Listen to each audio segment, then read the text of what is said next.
All right, everybody, let's get started. Good afternoon, everyone. Welcome to the North Carolina Museum of Natural Sciences. My name is Chris, and I'm your host for the Lunchtime Discovery Series here in the Daily Planet Theater at the museum. Thank you all for coming out to the museum today. If you're out there in the museum and you're going, it sounds like something cool and sciencey is about to happen, you're exactly right. Join me right here inside the Daily Planet Theater. Grab a seat. Today, here for our Lunchtime Discovery presentation, brought to you by the North Carolina Office of Environmental Education, we have Team Marbles from Marbles Kids Museum just down the road from us, our sister institution in fun, science, and exploration. We're going to hear from them about the power of play. So if you've been to Marbles, you might know a little bit about this just from experience, but let's go behind the scenes just a little bit. Please put your hands together and welcome to the Daily Planet Theater, Team Marbles.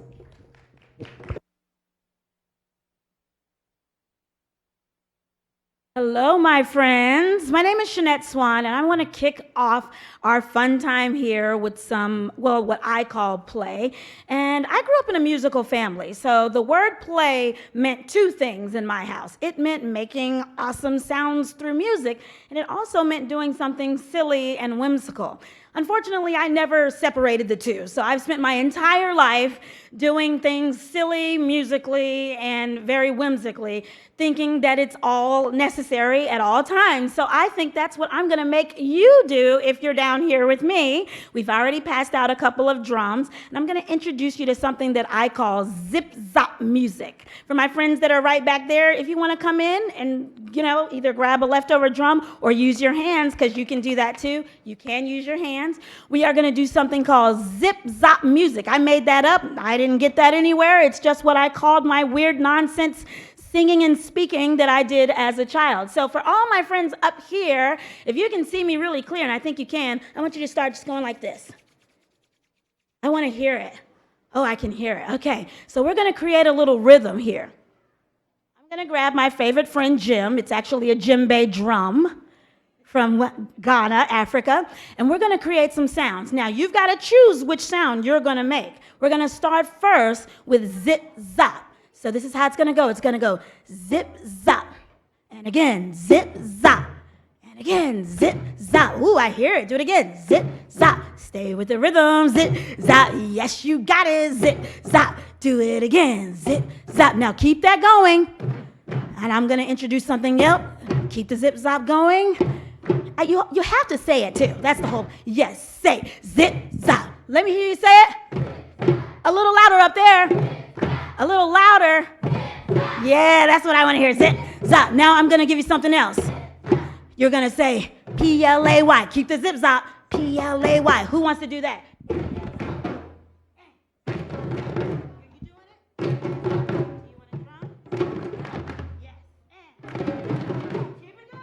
P-L-A-Y. Can someone say P-L-A-Y?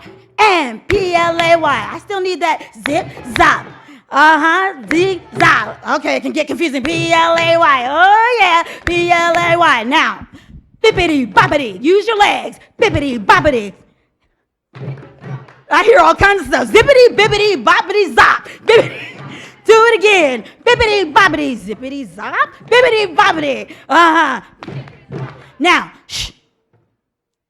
Good job. We are a chorus here. One more time. Zip, zop, whisper it. Zip, zop. Say it with me. I need to hear you up there. Yes, now with your drum. Zip, zop. Say it louder. Zip, zop. A little bit louder. Zip, zop. Say it again. Zip, zop. Bippity boppity. Bippity boppity. Bippity boppity.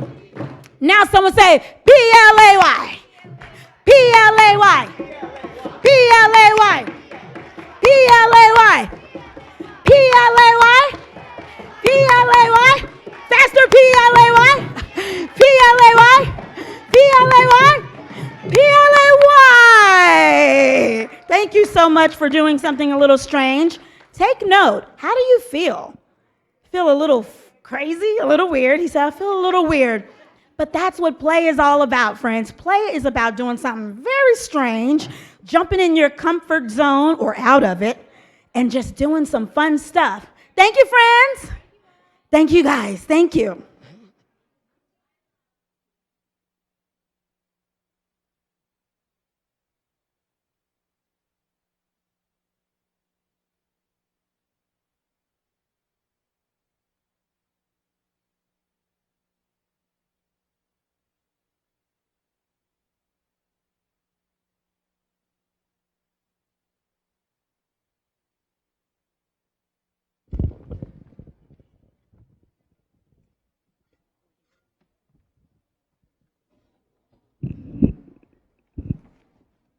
So thank you to Shenette for getting us started with a little play. Whenever we talk about play, we think we should start with some play to get us in the mood to hear about play and to tap into the experiences that we have as play, as children, and as adults. So thank you, Shenette.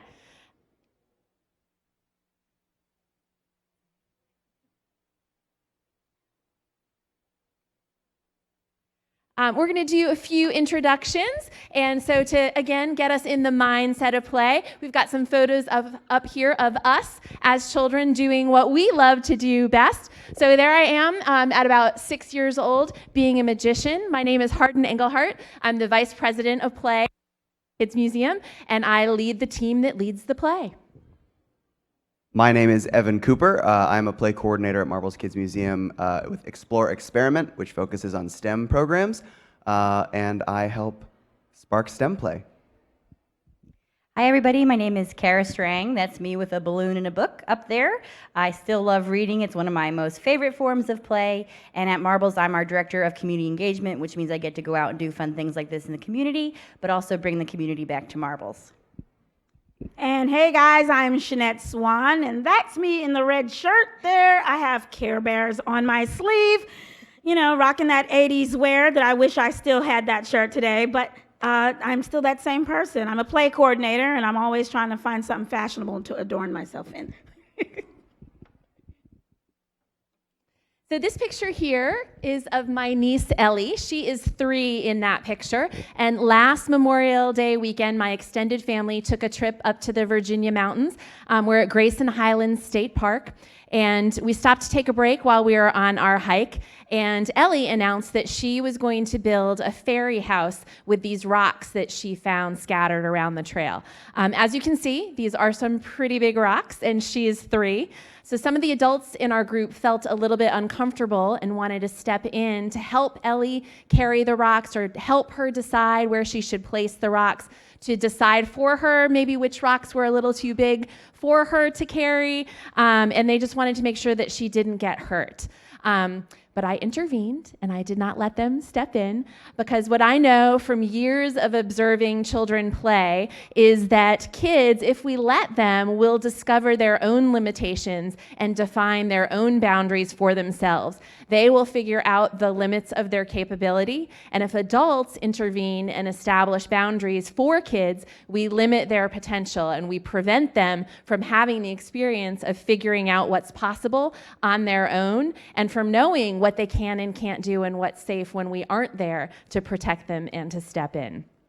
So Ellie, as you can see in this picture, was very, very proud of her fairy house, and especially proud, I expect, because she created it all by herself. It was hard. It was challenging. She had to really push herself. But during the process, she was able to discover her strength and have the experience of being in charge and being creative on her own.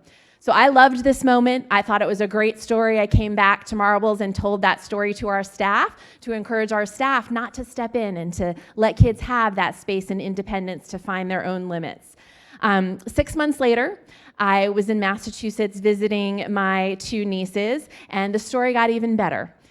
We were building with some blocks, and that must have sparked this memory for Ellie, because she looked up at me and she said, "Do you remember when I built the fairy house using the very big rocks?" And I said, "Yeah, I do." And she said, "I can do big things." So that is the power of play. The power of play is that kids can discover and experience in play that they can do big things. That is what happens at Marbles every day, and that's why we are really excited to share with you more about the power of play. So we want to begin, after you've had the experience of playing, we want to invite each of you to reflect on a powerful play moment that you had as a child. So bring what comes to mind. Who were you with? What were you doing?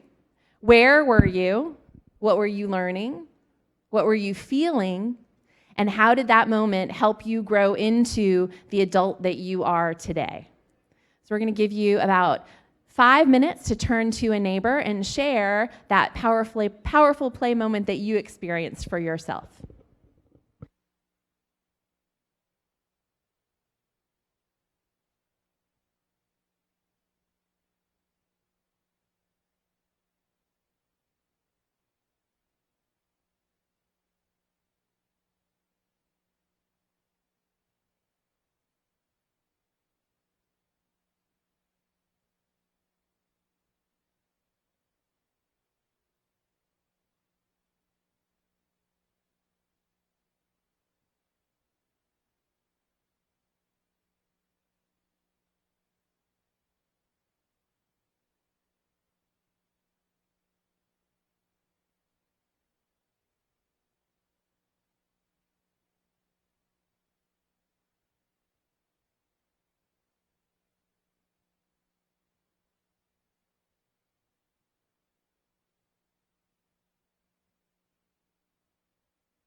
All right, so we hope that you all enjoyed the opportunity, powerful play moment that you had.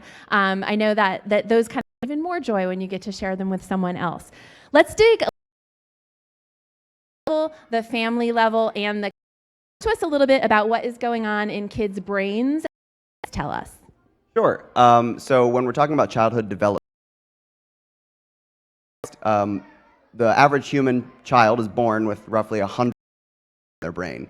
And those are really, really ambiguous as to what they're connected to. And the first years to what those connections are going to be, ones that are more often and those who are kind of, not waste away, but not have as strong of a connection and not have a lasting impact on that child throughout their life. Through play, because it is such an open-ended activity it is incredibly important for those neurons to experience that. That part of the brain is really, really well affected, but also problems, conflict resolution in a social environment that doesn't escalate, that are important for kids as they grow up. As we see in Marbles, have that play moment where they can lead things. They have a lot of control over what they're going to be doing, and I give kids enough credit when I first started here as to what they could come up with. Something I've seen at Marbles was in our Around Town exhibit.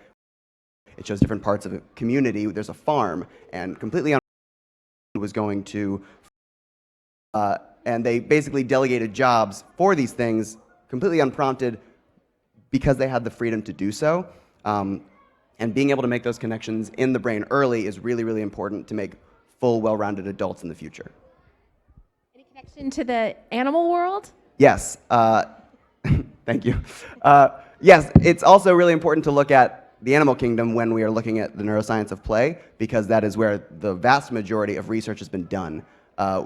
Watching animals like chimpanzees, lions, monkeys, wolves, birds play when they're young, it shows how these creatures can actually learn about their environment. So when two chimpanzees are playing, they're not only learning how to interact with one another, they're also learning about, hey, the ground hurts if I fall on it, or how to interact with another individual without hurting them, understanding your own limits and your own strengths or weaknesses in order to help you survive. And what research has also found is that not only do animal adolescent play increase the amount of survival chance that it has, or the survival skills that they're learning, but also it forms stronger social bonds. So in wolves or lions or creatures that are very social, just like humans, those individuals or groups that have much higher amounts of play when they're younger and more effective play are actually more collaborative when hunting. They share child rearing. And so that community comes in with animals, and we are ourselves great apes, so looking to our other animal cousins is one of the keys to figuring all this out. So you told us a little bit about how play impacts development and what's going on in the brain during play. Tell us some about what kids are learning in the context of play. Yes, so not only are kids learning, how to throw a ball, how to make a basket, but they're learning fine and gross motor skills, how to just interact with the world around them. Children develop those motor skills from the head down, and it's kind of really slow, so a child will be able to move its head before its neck or control its hand before its fingers. And so as they're getting older and developing, being able to play in very free, open ways and in different ways allows children to kind of explore their new abilities that they're learning every day. Another thing to note with children, especially in today's world, there is definitely an achievement gap in the school system. And what that starts off as early in childhood development is a language gap. So there are certain children who, before starting preschool or kindergarten, will have heard or experienced up to 30 million less words than their peers, just from parents talking, from listening to educational programs, hearing music, different things like that. And it's been found that individuals who have that gap or that deficit of vocabulary early in life start off at a disadvantage, and then it's hard to catch up throughout development. So not only can play add experiences that allow kids to hear more words and be exposed to new different things, but Marbles is a place where play can actually level the playing field and give kids that ability to maybe experience going to a farm or a grocery store if they've never been to one before, and then they wouldn't have the context for learning that they would if they had actually been able to go to those places. Thank you. Shenette, can you share with us about how play strengthens families? So I am a play coordinator for Marbles Kids Museum, and I set up props for play. I do a lot of scene setting for play, stage setting for play. I investigated, I instigated a whole lot. Basically, I love, and every day I wake up to come into Marbles Kids Museum and find very clever ways to make children and adults play, even when they don't expect it. It's just like I'm sitting, waiting, like a little trap is in the corner, hoping that I can catch some parents and make them jump into play. So that's what I do on the daily. And I want to invite you into what that looks like. I really want you to imagine this, because this is a beautiful thing to experience every day when you watch families play. I want you to imagine a mom and her son at the top of a pirate ship, the top floor, screaming at the top of their lungs, "Ahoy, matey!" And they're using their piratey voice like that, and they're so into play, so much that they don't care who's watching. Mom's in it, son's in it. I want you to imagine daddy and daughter sewing a tutu upstairs in our studio styles, totally immersed in this creative thing of sewing while they're wearing their paper pink crowns. And I want you to imagine my favorite, Nana and Pop Pop, who had the kids for the weekend, and they're trying to prove to these little ones that they still got it with the jump roping battle. These things happen every single day, and I get to have a front row seat at it. And the thing that's beautiful about it is I'm watching families become strengthened through these play experiences. Families are becoming strengthened through these play experiences there's so many ways families can be strengthened through play, but to name a few, you have the safe space, what I call it. It teaches safe space. When a child can go into a room, as I used to love to do, I was just sharing how I like to play. I would play alone, and I could be as crazy and strange as I wanted to be because no one was watching. But when you partner up with your parents and you're playing together, then you're teaching something to that child about vulnerability. You're saying to that child, it's okay to be silly. It's okay to be strange right now. I'm going to roar with you. We can both be dinosaurs. And the child watches and says, Dad's goofy, and it's okay. And you're watching your little one, and you're saying, oh, my God, look at her roar. She's crazy. She can really roar. But the cool thing about that is the same child that you teach that vulnerability to, that safe space to, that trust and that teamwork to, is the child that, if she can roar with her siblings and her mom and dad in the living room, she can also get the confidence as a college kid to apply for NASA. I don't look at them as very different. I think it teaches a confidence. I think it's the same confidence that we're building through play. I think that families are strengthened also through the memories that they're gaining. And I think that families are also strengthened through the teamwork that they build together. I don't want to forget what I was going to say about that, so let me check my notes. Oh, yeah, this is good. So, okay, if you've ever seen The Incredibles, has anyone seen The Incredibles, the movie? Okay, it's my favorite movie. When you walk out of there as a family, you look at your own, I've got 2 boys, and you look at them like, we can do anything. Did you see how they took on all the bad guys? I think that's the same thing that play does for families. It creates a resilience. It creates this feeling of no matter what we go through as a family, I bet we can figure it out together. And I see that every day when I see families sitting around, we call it Go Zone in Marbles Kids Museum, where they're building a car.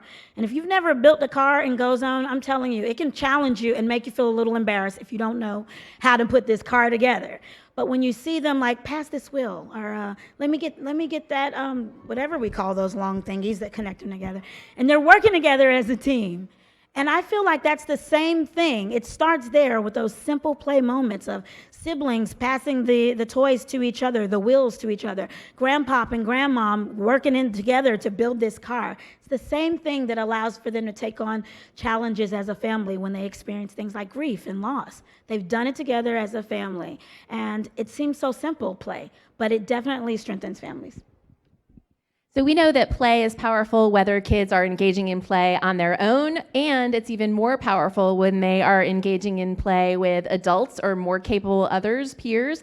Tell us a little bit about what role adults can take in play that has an impact. Well, we've all heard children say, like the phrase, look at me, look at me. And I admit, I used to be one of those parents that if my son tells me to look at him one more time, but then I realized that look at me means so much more. It means support me. It means validate me. It means show me that you're here. Give me your undivided attention. I want to feel confident in what I'm doing. All of that is all locked in that little simple phrase, look at me. So when an adult is present through play, not just sitting back and letting them figure it out on their own. They're offering vocabulary. They're offering inspirational ideas of how to take the play to the next level. It's a learning process at that point. The child is learning. So when the adults have a role in the play, the child can take their moment of play to such a higher level. It's super, super important for adults to be engaged in those play experiences with their little ones. And they can discover so much about their children. If you've ever taken a little one to a museum or a park or anywhere and you watch what they do, you can actually figure out what they've been learning in your home. If you see them pretending in the kitchen how to cook and they pretend to sprinkle seasonings in the pot. And I saw one kid go like this and she was smelling the aroma of the food.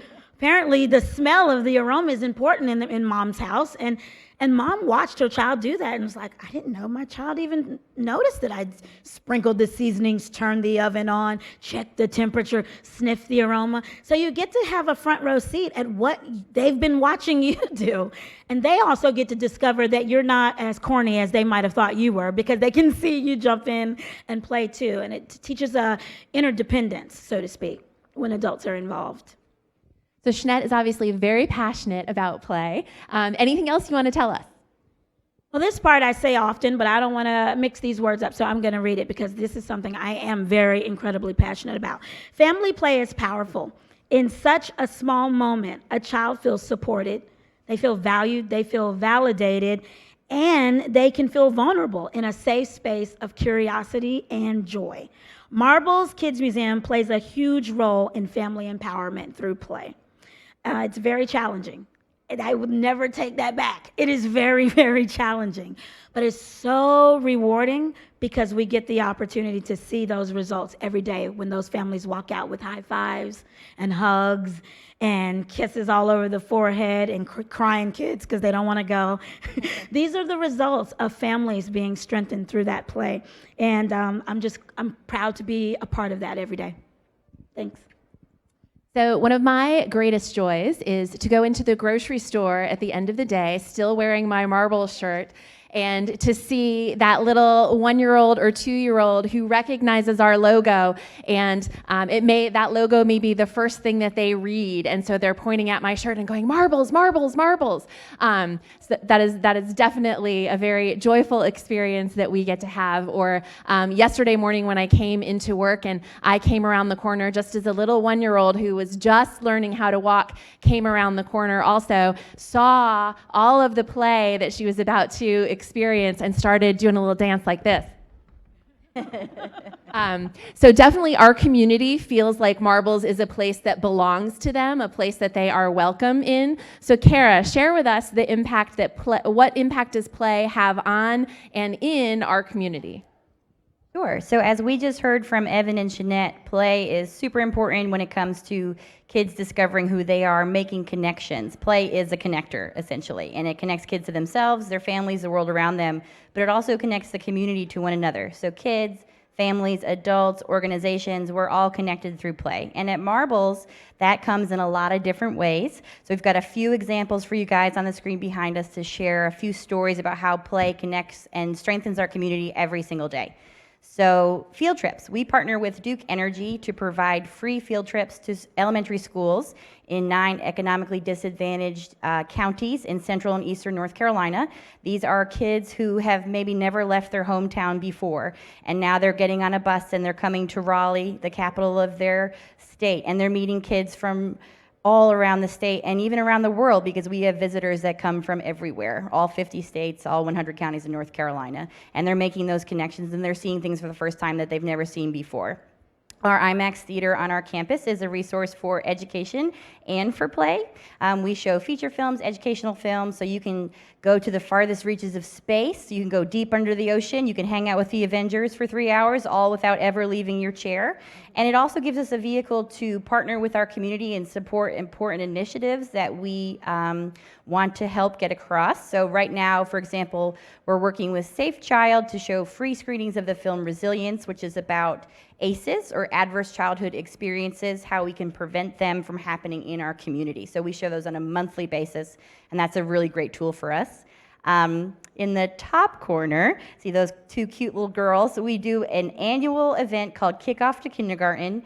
Every year, we partner with Wake County Public School Systems, and it's a wonderful opportunity. It's a free event. It brings thousands of kids and families to Marbles for free to celebrate and also ease the transition to kindergarten, which, as you guys know, is a huge milestone event for kids, but also their families, the adults who love them. So they get to meet people from Wake County Public Schools, they get a library card, they get to practice a lunch line, and I'm really glad I'm not in kindergarten anymore, because the numbers those kids have to punch in are they look hard. So they get to practice that, and then they also get to ride a bus around Moore Square, so riding a real bus. So it's taking away some of that fear of the unknown. It's connecting you to kids and other kids and families who are going through the same thing that you're going through, and it's also connecting you to the school system, the library, and all the partners who want you to be successful, you and your kids to be successful. And then the last picture, Shenette was just talking about the Go Zone, so this is perfect. That sort of victory and confusion also applies to just total adults. This is our 21 Marbles event. It's our adult-only night at the museum. If you've never seen, Shenette's talking about kids screaming at the top of the pirate ship. Adults and kids, it's pretty interchangeable at 21 Marbles, but in this picture, someone's just lost the car race. They had to build their own cars, they had to work together. So all those skills that Evan was talking about, those motor skills, those social skills, those are still very, very prevalent in adults as they are in kids. So Marbles is a place for everyone to come together, to feel safe, to have those experiences that are going to grow you and connect you to your community. Our next 21 Marbles event is coming up at the end of May. The theme is summer camp. So if you want to go back in time and do some archery, have a chance to do some of those crafts that you did as a child and loved so much, maybe roast a s'more over a campfire, please join us for our 21 Marbles event coming up in May. So tell us a little bit about how the community contributes to play. Sure. So we are the experts in play, but we're not the experts in nanoscience or pediatric dentistry or things of that nature. So we partner with organizations like this is Wake Med. This is a surgeon from Wake Med, and he came to our Future Me Fair, and he's inspiring this little girl to think big about her own future and the possibilities that are out there for her. So as much as possible, we like to bring in real-world experiences to the museum through events like Future Me Fair, through events like Teach a Child to Save Day or Kids Code, where you're meeting local professionals who are in these careers that you might have never heard about, but you're suddenly interested in that future. And there's no reason why you can't start right now with your big dream of what you want to be. And there's no reason for mom and dad to wait so long to find out what your interests are. When these community partners come in, they're like, I didn't know my child was into coding. So now they connect with these partners. They see more opportunities that are available for them in the community to take their kids to these events, to do some play at home, and to really start those really serious building blocks that are going to be a great path for their child's future. So we bring in partners pretty much every week. There's something going on, I would think, to help facilitate play and to make those connections that we don't want the play to stop when the event is over, when the program is over, when the museum closes at 5 and reopens at 9. We want it to keep going. And by bringing these partners in, they're spreading play to these kids, then they're making building blocks to and from the museum and their own community. It is really exciting to see kids make discoveries about themselves when they come to Marbles, or for parents to make discoveries about their kids. And one of the things that's, I think, different from Marbles than this museum, the Natural Science Museum, who's a great partner to us, is that when parents are bringing their children to Natural Science Museum, they are opting into science. They're choosing to expose their child to science. When parents bring their children to Marbles, they're bringing them there to play. And so then sometimes they have the opportunity to discover, hey, my kid actually is really interested in science or math, and I didn't know that. And they may not have been opting into exposing their child to math or science. One of my most favorite memories from my time at Marbles was a couple of years ago, we held our Princess Tea, which is a very popular annual event. And there were, hundreds of 3-year-old, 4-year-old girls there in their lovely princess dresses. And then they also came into the museum to play when the Princess Tea was over. Well, we also happened to be having that day, in partnership with North Carolina Science Olympiad, our Family Science Olympiad event, which tends to draw older kids to try out in a non-competitive way some of the events that the North Carolina Science Festival puts on for elementary school students. So it was really beautiful to see little 3- and 4-year-old girls who had come to Marbles for our Princess Tea and whose parents knew that they loved princesses, then discover that their little girl also loved building and launching rockets and making bridges out of spaghetti and glue and testing out how much weight they could hold. So that was really exciting to watch that happen on on that day. It also happened to be a day when the Women's March was happening in Raleigh, so we also had princesses there with their signs doing science also. So it was a great day. So whereas a science museum really is bringing science expertise or STEM expertise to the community, our role is more to expose people to things that they may not, expose families and children to things they may not encounter elsewhere, to get them excited about new content that they may not come in contact with elsewhere, to give them the opportunity to explore things they may not experience elsewhere, and to help kids envision, like at our Future Me Fair event, to envision themselves doing things and being people and exploring professions that they may not have envisioned themselves doing before. So it's pretty exciting. Kara, how can other people make an impact through Marbles? So Marbles is a community nonprofit, and we are fueled by the advocates who support us with their time or their donations. So we're looking for volunteers, we're looking for interns, we're looking for donors, and as Harden mentioned, you coming to 21 Marbles, buying a ticket with all your friends and playing actually supports Marbles. Coming to our Imagination Ball on Saturday supports Marbles. Seeing a movie at Marbles IMAX supports Marbles. So there's a lot of different ways people can get involved, but really the heart of what we do is connecting with kids and families in our museum. And if you spend a couple of hours or a couple of days every month connecting with kids and having those experiences that Shenette and Evan are having, or even behind the scenes, if that's the front-facing thing isn't your thing, you're making a huge difference in the lives of kids and families in this community, and we would really love to have you. So as you know, this is a growing community. Wake County is probably one of the fastest growing places, not just in our state, but in our nation. And North Carolina is also one of the fastest growing states in our country. And so how many of you have been to Marbles? Everybody, yay! So for those of you that have not been to Marbles, we are located just down the street from here in downtown Raleigh, across from Moore Square Park.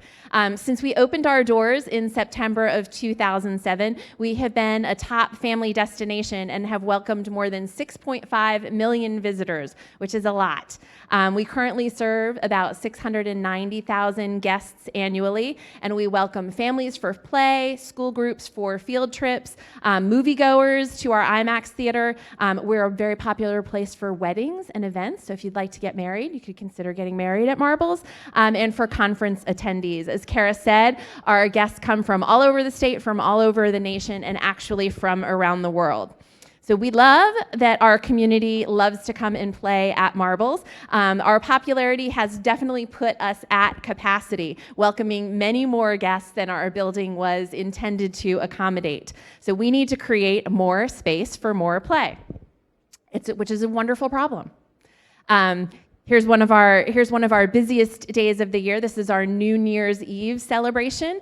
So at noon, we do a ball drop, so kids can ring in the new year a little before midnight.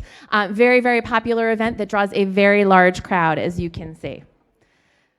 So in 2015-16, we engaged our community, because Marbles belongs to the community, in creating with us a stakeholder-driven master plan. Through interviews, polls, surveys, sketches, and lots of creative conversation, the community told us what they envision and want next for Marbles. So they identified some community-driven growth priorities, and these are the priorities that emerged as what's next for Marbles. To improve welcome and flow, so to kind of change our lobby situation so that it is bigger, can accommodate the large crowds that we have coming in, and so that it is more welcoming. To add capacity for core exhibits, so again, more space for more play, maybe some aged up play for kids who have grown up playing at Marbles and are starting to get a little too old for the play that we currently offer, and also to add some more flex space for programs and events. Some of you probably have been to meetings at Marbles.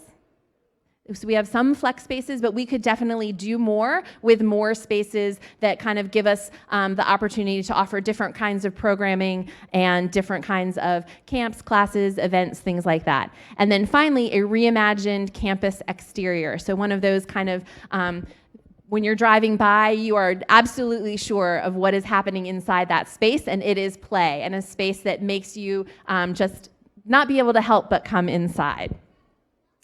So how we are going to address these priorities, you can see a little sketch of some ideas right here. We will address these priorities through a combination of building, so some more space, renovation of our existing spaces, reimagination of some of the spaces that we have and what our exterior looks like, and then also expansion. So on our campus, we have the museum building, we have the IMAX theater building, and then we also have a play annex building. So what can we do to connect those spaces, to renovate those spaces, to give us more space, more flexibility to serve the demand that our community has for play and to serve our growing community?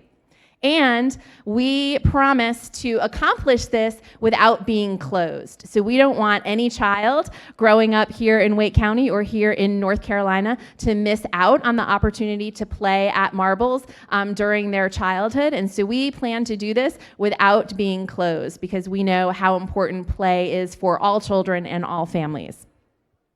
We look forward to continuing to engage with you, our community, to reach our goals together, to renovate and expand, to offer experiences that inspire awe and amazement, to create connection, to spark creativity, and to provide happiness and hospitality and all the joy that happens at Marbles every day, so kids can continue to know and experience that they can do big things.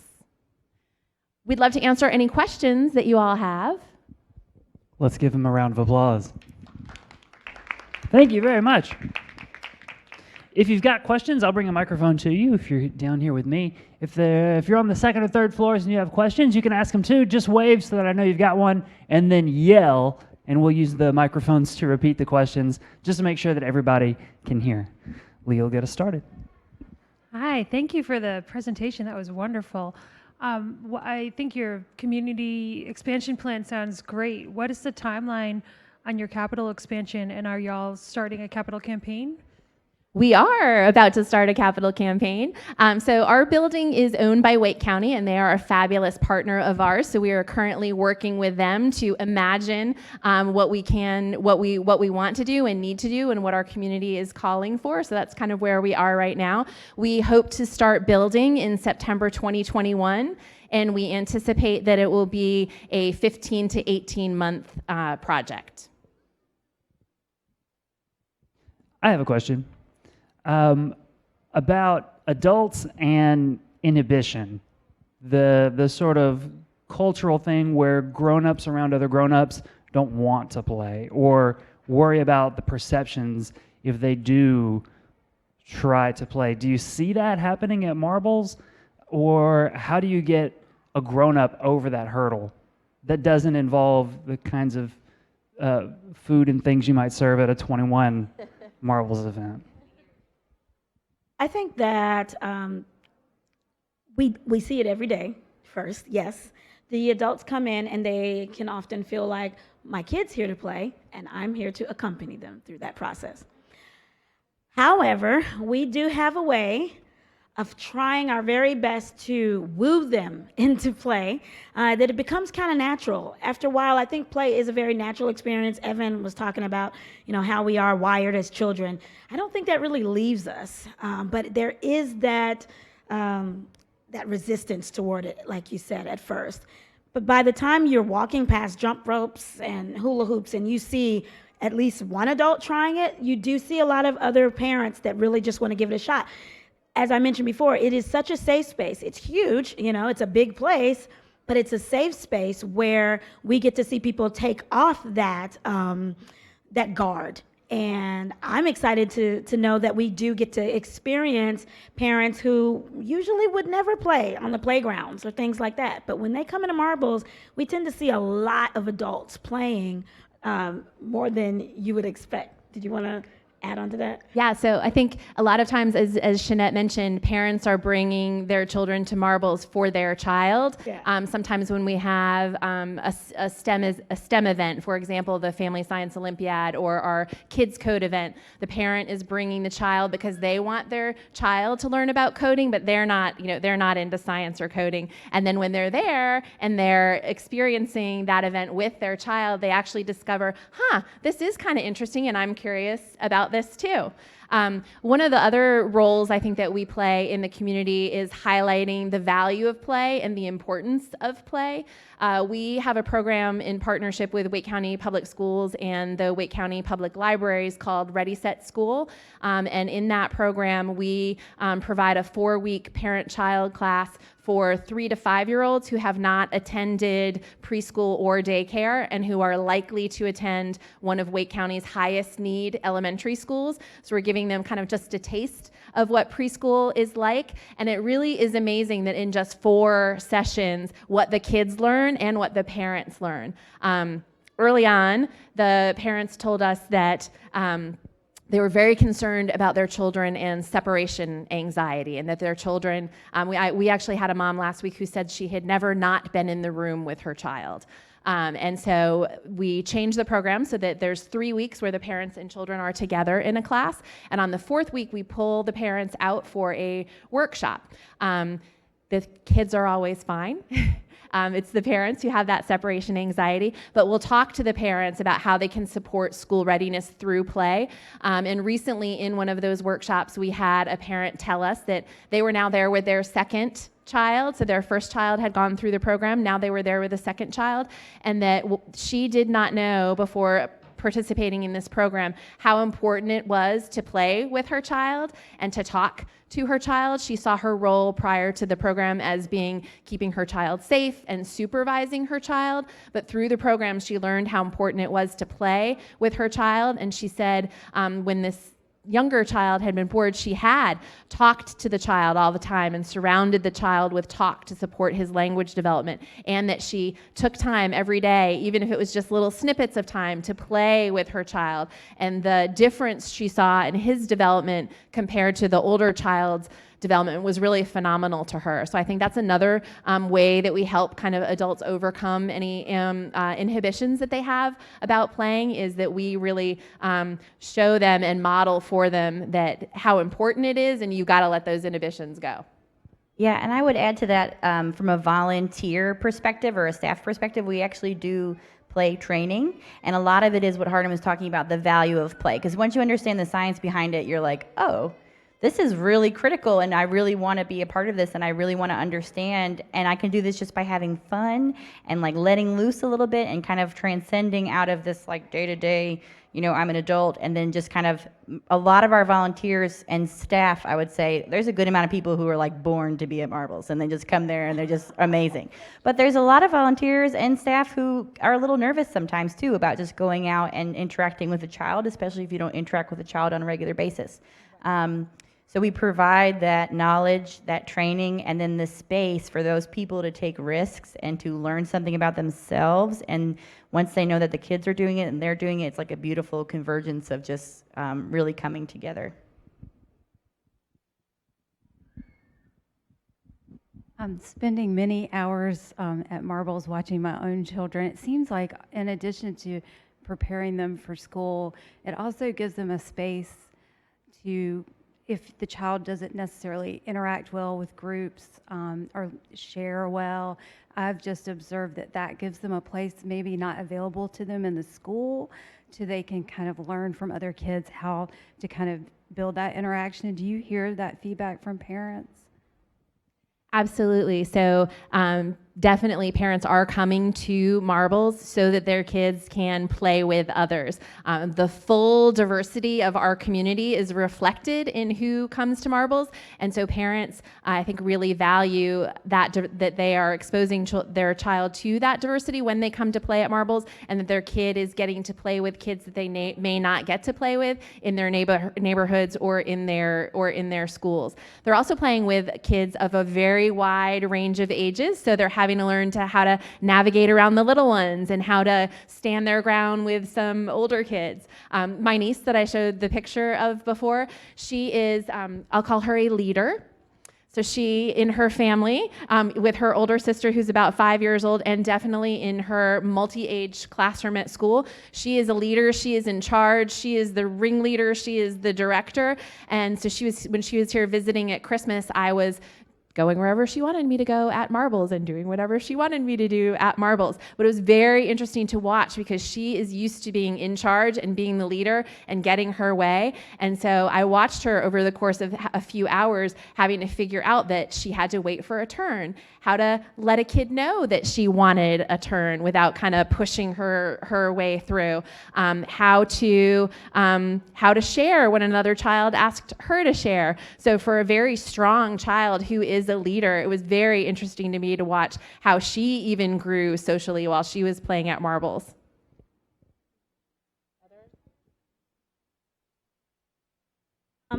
As Kara was talking about the training that we have, I'm a play coordinator, Evan is a play coordinator, and those of us who are play coordinators on the floor, we're modeling that play for adults, so that also is a huge help. Like we're not just monitoring the play, watching and seeing how everyone's playing, we're totally playing with the children and the adults, and that helps.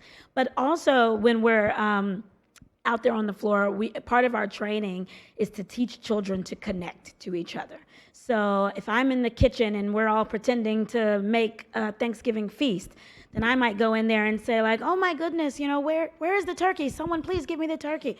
Someone grabs the turkey for me, and then I say, can you hand her that turkey, please? It's got to go in the oven. Now 2 people are carrying the turkey into the oven, and I say, can you come over, please? And, we need some seasoning. Now all 3 of them are working together. It's very strategic. They have no idea that's what I'm doing. I know I'm purposely connecting them together so they can understand how to share that space with each other and not selfishly. And it seems to work every time if you go into it doing it kind of strategically. Not every time. You've got some that are like, give me my turkey, Well,